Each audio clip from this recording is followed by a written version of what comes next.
तो हम आ चुके हैं क्वेश्चन नंबर 8 में। क्वेश्चन नंबर 1 से लेकर 7 तक हमने सभी क्वेश्चंस को अब तक वीडियो पे यूट्यूब पे उसके वीडियोस हमने अपलोड कर दिए हैं। अब हम आ चुके हैं क्वेश्चन नंबर 8 के सॉल्यूशन में। देखो क्या है क्वेश्चन।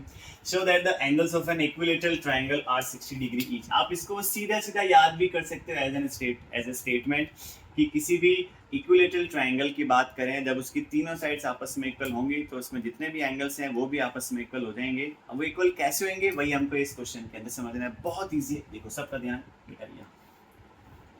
ये हमने बनाया ट्रायंगल एबीसी। अब ये कौन सा ट्रायंगल है सर? इक्विलैटरल ट्रायंगल है। अब इसका मतलब क्या होता है कि सर एक ऐसा ट्रायंगल जिसमें सारी साइड्स आपस में इक्वल होती हैं।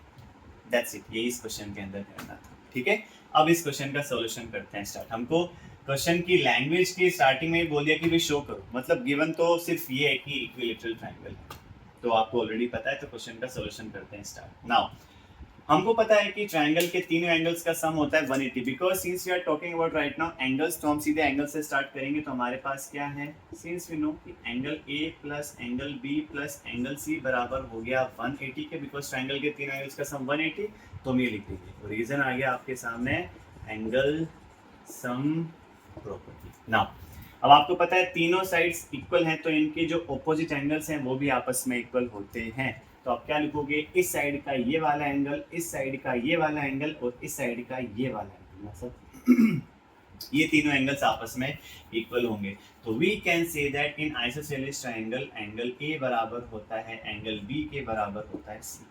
तो all three angles are equal to one another. अब हम आ रहे हैं डिस्कशन। अब मैं एंगल बी को भी ये लिख सकता हूँ, एंगल सी को भी ये लिख सकता हूँ।